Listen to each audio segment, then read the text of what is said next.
Hi family, hi friends, hi everyone. Welcome back to my channel. If you are new here, you are most welcome. If you are my returning subscriber, you are the Igwe of the house. I know that for some time I've been roast, but it is just life, guys. It is just life. Sometimes we plan, prepare, but of course, all of us, we does not know what is tomorrow gonna bring for us.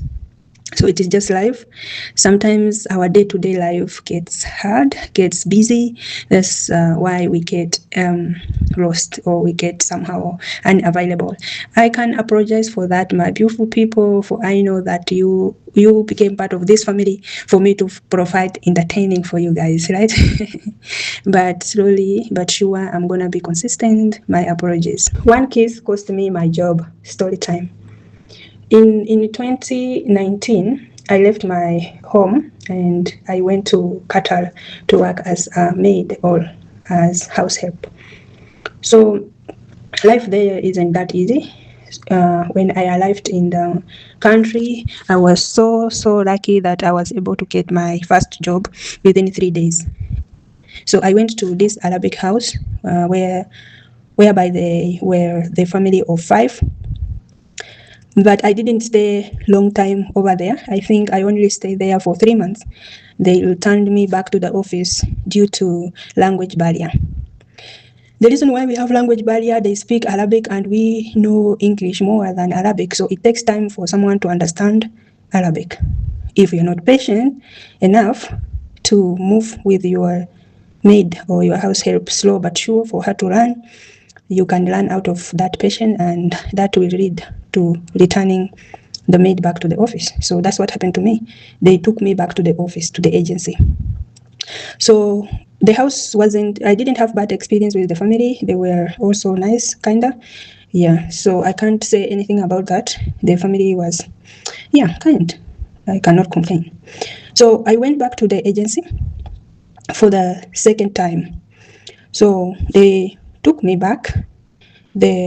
My sponsor at the time gave the reasons why he returned me back to the office. So they gave him another person, like another housemate, because it's not only one person, we are many in the office. Within 1 week, we were called out, 5 of us, for a client to choose a new maid. It happened that this family was from Australia, which means they were not from Qatar. They were not Qatari. They were from outside the country. They only came to work. So the family was foreigner, and when we were told by the secretary that the person who had come to take the maid is a foreigner, I think everyone was very excited and wanting to meet the sponsor. So once we reached there, we were 5 of us. So he have to pick. So let me just give you a little hint on what happens to the office. In our office, they will align all the girls that will want to go for the job. Once they align you, the client will have opportunity to choose according to his or her taste. One thing they look forward more often is weight. Second, your smile. I don't know, smile or physique, I don't know. So they does check that more. They will align you, and the boss the sponsor will pick who he pleases. I was so lucky that he picked me, and I was very happy, very happy. So we signed the contract of 2 years. Of course, we always sign the contract once the boss come to pick you, and once you leave the work, they return you to the office, you restart the contract. So I had to, that 3 months now should be dusted. I should start a new contract again. You need to sign new contract with the new boss. Okay, so those 3 months didn't count. I had to sign a new contract again. So I signed with them the contract. I was so happy because, of course, all of us are housemates that are working in Gulf countries. We appreciate foreigners because foreigners treat us right. They treat us with humanity. They treat us like human beings. They provide for us like they are providing for their own. Their rules are not too strict, whereby you will feel more comfortable working with them. So I was very happy, and I counted myself as a very lucky one. We went, after we signed the contract, we drove to the apartment. When we reached the apartment wasn't that big. It was only 3-bedroom house, whereby it had also my room, kitchen, sitting room, and other 3 rooms. But it was full of cameras. Even in my room, there was camera apart from my toilet. So this family, it was a family of 3, a father, mother, and a son. The son was 3 years old. His name was Adam. We bonded with the son so badly. With a very short time, the son loved me like crazy. He loved my everywhere that I went, that boy was following me.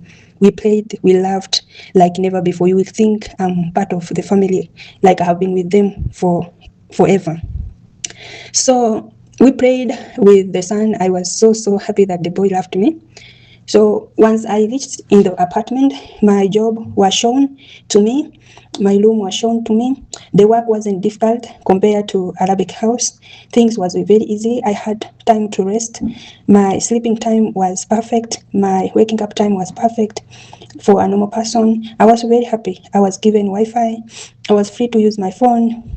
Like, I felt at home. I felt like a human being again. So one day, something happened. Something happened that cost me my job.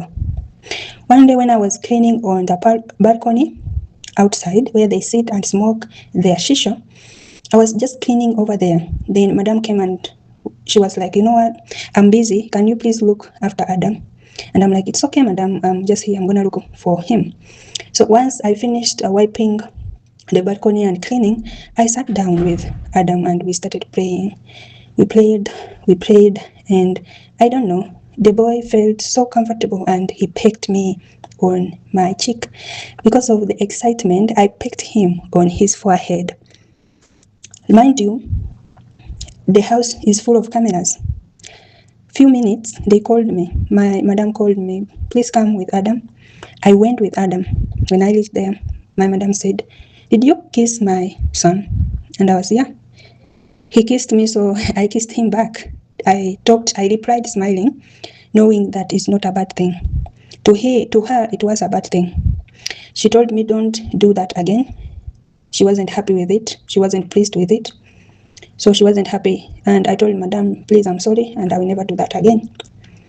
So that didn't bother me that much, for I knew it's not something serious. So my boss, the man, wasn't around, and for like around 6 he came back home. They called me again. They also asked me the same thing, and I said to them, I didn't know that you guys don't like it.